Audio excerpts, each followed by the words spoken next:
Okay. So I'm Reid, and my topic is government censorship of criticism. Hey, I'm Terry. My topic is government funding for the space industry. Okay. So one of my points is that governments consistently manipulate the media to portray themselves positively and sway the public.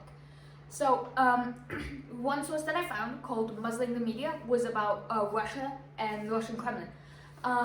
The Kremlin was using its funds as well as brutal taxation and personal intimidation to control and manipulate what local broadcasters were saying about them, which is horribly corrupt. Because they were, it's not like they were just like, oh, maybe say a little this, a little that about us. They were full out threatening death to some people. They were threatening prison time to some people. They were also threatening like 50%, 60% taxes on their income, which would have led to starvation. And also, there was a case a few years back of a international journalist getting pushed off a multi-level parking lot to their death by allegedly Russian Kremlin thugs. So this is one of the more extreme cases of like your government. Yeah, definitely. Russian autocrats will champion, like publicly, they'll be like, we love democracy, it's the best thing, while they are actively strangling free press. They're strangling the opinions and sometimes even the truths about what is going on in Russia. So would you say they're lying, like the government is lying more to people outside the country or like the people, their own citizens? I think it's a lot, it's kind of both. Because the Russian government, they're lying to the people about what their policies are, what they will be, and also what they've done. Because a lot of these news reports have been about what the Russian government has been doing, like controversial policies, how they've been maybe attacking Ukraine, or how the war is going in Ukraine, because that's kind of a sensitive topic for them currently, because they're losing quite badly. Mm-hmm. But also internationally, they're spreading misinformation about what the country is like internally and how they're doing financially within the country to make it seem like a better place. Also, I have another source called about China. It's called How Censorship in China Allows Government Criticism but Silences Collective Expression. So China's censorship is algorithmic instead of by hand. What they'll do is they'll find posts online, or they'll find news outlets that report in a way that spurs collective action against the government. Because alone, one person is not powerful. But if they're in a group, they can actually have real change. Like what we've seen with the Bolshevik Revolution in Russia, what we've seen more than a century ago. But there were so many people following the cause that they were able to completely overturn the Russian government. So, what they've been doing is they use an algorithm, like I said, and try to allow for criticism on the platform so it doesn't seem like they're censoring people, but they intentionally manipulate posts or even take them down, posts that will try to spur collective action or protests. So you could say this government doesn't really care as much about one person saying, here's my story for how the government for how the government lied to me. But if the person's post was saying, here's why we should fight back, then they're gonna pay much more attention to that. Yeah. I see. I have my second point is the government will use funding politically, in which they reward supportive outlets, but by giving them funding, and they will push taxes to punish critical ones. So in a source this too will not end well about the German government. They've been using cultural funding to control what artists are saying. So they take the cultural funding that is meant to bring up German artistry, and instead they use it to they cherry pick artists for what their messaging is on the Gaza and West Bank situation.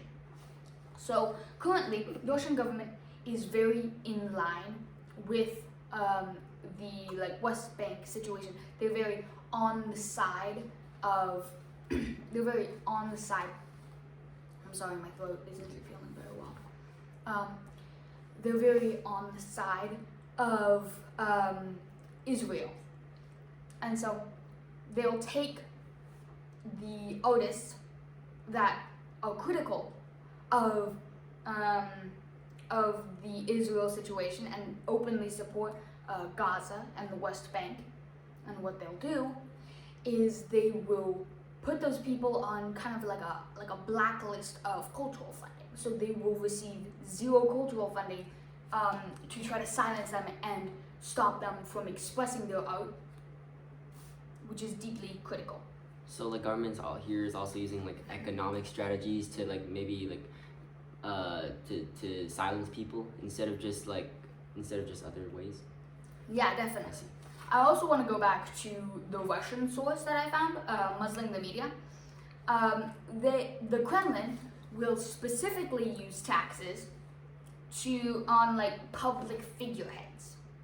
So an internet personality or someone who has a lot of sway within the country that a lot of people watch, they will selectively use funding to pay them off, or they will get thugs to intimidate them, or they will brutally tax them, like I've said in the previous point. So it is absolutely targeted, and it's with speaking out in places like Russia, you are painting a target on the back of your head and asking to be shot at, because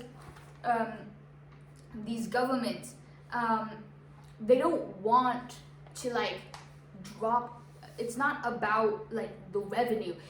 It's about making criticism expensive. They're trying to make the ability to criticize somebody an expense. They're making it so it is so brutally taxing, no pun intended, to criticize the government that nobody wants to for fear of being absolutely financially drained. Because we live in a capitalist society where money is absolutely essential to your survival. Broadcasters who don't comply with the state line receive favorable treatment. Those who don't face crippling financial pressure. It's entirely based on government approval of how you speak, your survival, being able to eat, having a roof over your head, drinking water, for hell's sake. You need to be government approved as a media source to stay alive in their economy due to the crippling financial pressures that have been put on you as a person, as an outlet of media. Yeah, so what I'm getting through all of this is the government's control over its funding is very, very strong, and you can use this to define who gets a say and who doesn't. Yeah, whether it's in Germany or Russia, your survival, your revenue, your profit, being able to live, being able to speak freely, the funding, all of it is purely a system to control and make it harmful, extremely detrimental to a person to speak out. Because when you have countries that, when you have a government that doesn't want you to do something, you're not going to do it. Because at the end of the day, the UN, the UN doesn't have a lot of power when it comes to the ends of the means, they can be well, you should be doing this, but if a country says no, no other countries are going to be risking war to stop a country from doing that. Yeah. And on that topic of how the funding from the government can kind of define people's entire lives, I want to talk about how government funding for the space industry is like really widely controversial. Okay. Yeah, so for my first point, I want to say that a lot of government funding is actually used for the space industry. According to the American Astronomical Society, last year, $24 billion were used to supply NASA. That's a lot of dollars. According to Eat Right Pro, Snap last year only got 140 billion. Now, 140 billion is bigger than 24 billion, but like, come on, man, these guys are starving. Like that poor kids documentary we watched some time ago, you can see that these kids are in very bad situations, and a lot of people like that. With Snap, BG, you know my sister, she did a living on food stamps 30-day project 3 years ago. I think it was 2023 when she was in 8th grade. Lila Bolsack. Like, she was miserable. She could, like, the only fresh fruit that she was allowed to eat was, she couldn't even get fresh fruit. She had to get, like, the canned stuff and jelly. Like, her food was very nutritionally draining. She had to eat sparingly so she could actually eat on weekends. And this was just for a month. Imagine what it's like to be like a kid living like that. Yeah, so like you can see a lot of kids have these problems, not just kids too. A lot of people have these problems. And some people say $24 billion used in NASA. Could it be used to supply Snap instead or something else to help people? Should we be focusing on our own citizens' health before we focus on pushing the boundaries of exploration? Yeah, I think that's very reasonable. Yeah. But according to NASA itself, this point is widely like controversial anyway, because like these $24 billion, according to NASA, turned into $76 billion generated in revenue for the U.S. economy in 2023. So like that's more than 24 billion. So that's more than 3 times return on investment. Oh, that's a 200% return on investment. Yeah. So that's more than what was put in, and hundreds of thousands of jobs were created. So according to NASA, like itself is actually like a really good, really has a really good effect on the economy. Mm-hmm. So the big question here is, could this be used somewhere else? Could this funding be used somewhere else? I think that if we were able to limit the amount of funds that we gave to NASA and like lower that like drastically to maybe like 15 million and like 15 not million billion, and they would be able to return that in a similar way, we would be able to transplant those $9 billion and into Snap to get slightly better benefits for millions of Americans. Yeah. Hey, but like someone could argue that 140 billion to 149 billion isn't really that much. But yes, that is a valid point. I think that's still like a step in the right direction. It's still a step in the right direction. Yeah.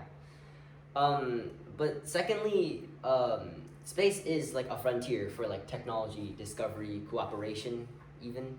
Mm-hmm. Like space, it's a place to discover things, you know? Yeah. The International Space Station required 15 countries to work together, their space programs. So I'm sure that definitely strengthened global relationships, right? International relations. To trust other countries to deal with your equipment in outer space. Mm-hmm. And it was definitely very expensive, the International Space Station. So to be able to like group out all those countries, it would definitely create some strong international ties, whether emotional or financial, that would kind of not quite make them allies, but like try to ease tensions. I think that'd be very effective for that. Mm-hmm. And discoveries in outer space, to do that, to have the good enough technology to be there, usually innovations are made, which can be applied here on Earth too. Mm-hmm. Like NASA, some byproducts of NASA's innovations for outer space include memory foam, freeze-dried food, firefighting equipment, and emergency blankets. And I'm sure you probably used a few of those items. Yep. Yep. I love eating firefighting equipment.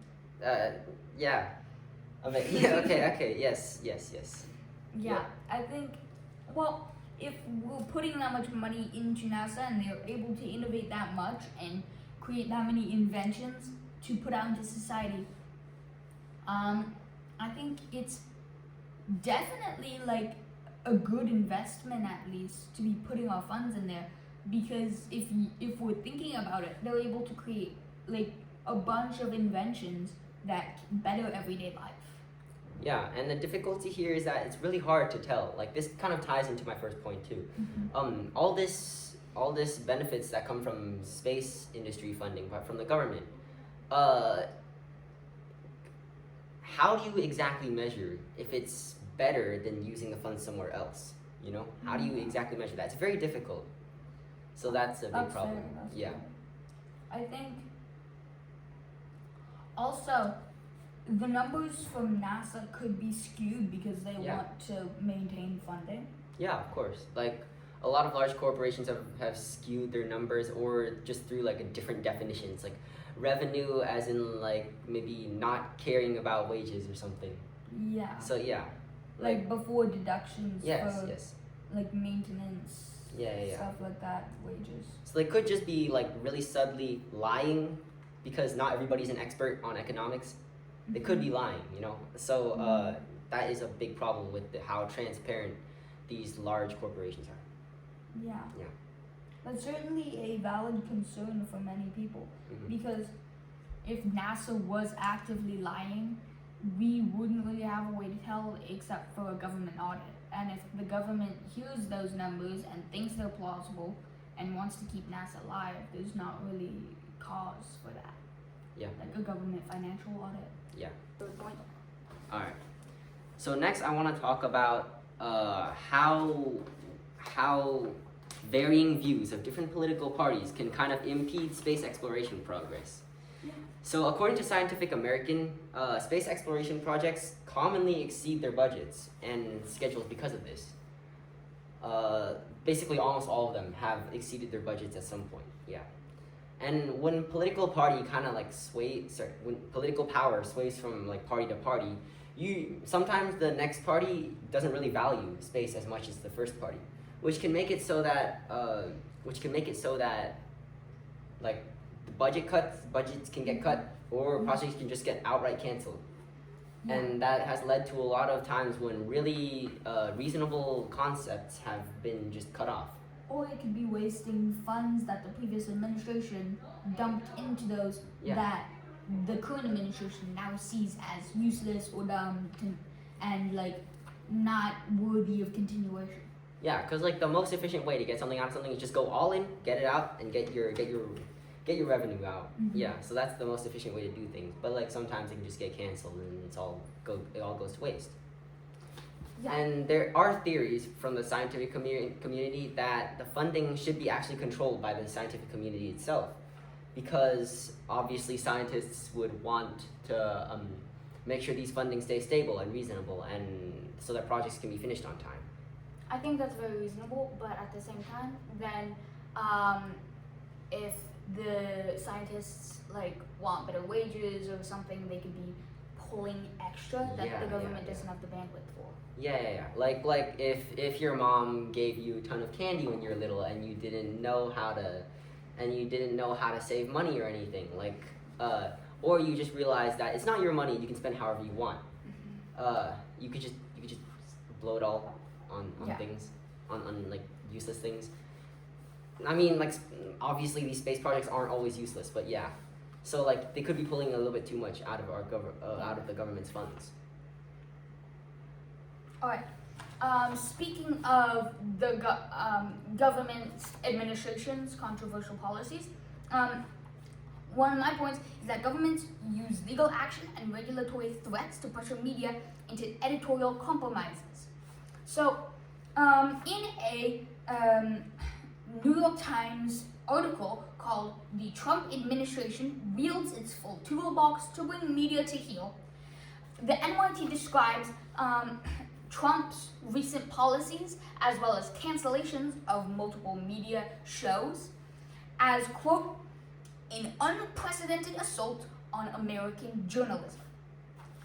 Trump campaigned to end government censorship, and he has been launching absolutely devastating attacks on free speech. I mean, this is absolutely worth dwelling on. This is one of the things that his campaign is built on. But instead of honoring his promises to the people, he does what we have seen multiple politicians do and revokes his promises and begins doing the very things that he's been campaigning to end. I mean, the anti-censorship candidate became one of the most popular media antagonists in modern U.S. history. The FCC was even weaponized and threatened regulatory action against broadcast stations in retaliation for editorial content. The FCC threatened every single station airing Jimmy Kimmel with to create editorial compromises, and they even use FCC licenseships and their vast power over broadcasting to do now. Jimmy Kimmel has been, quote, indefinitely suspended. This is a late night comedy show, not like an investigative journalist or like scandals. He is making jokes, and we've seen this with Trevor Noah at the Grammys when he made a joke about Epstein Island. When Trevor Noah made a joke about Epstein Island at the Grammys, Trump went on Truth Social to threaten to sue him for defamation, even though he has zero case due to the fact that he is a legal figure and that requires different laws. And also, he said multiple times that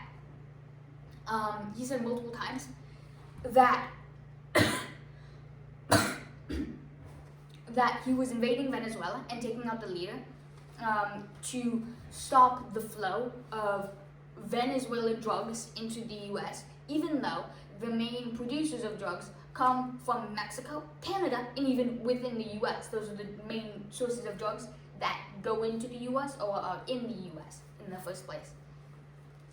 But after he put in place a new president, he tweeted, he didn't tweet, he truthed that, quote, the oil was flowing, which many people have believed was his true, motivation for invading Venezuela, was to collect the crude oil and sell it to benefit the American government. So, my space exploration funding is going to corruption instead. Yes. I see. Do you want to talk about some of the ideology behind? Yeah. Many people in the Republican Party absolutely agree with what Trump is doing. He said that it was necessary for getting Congress to back off him.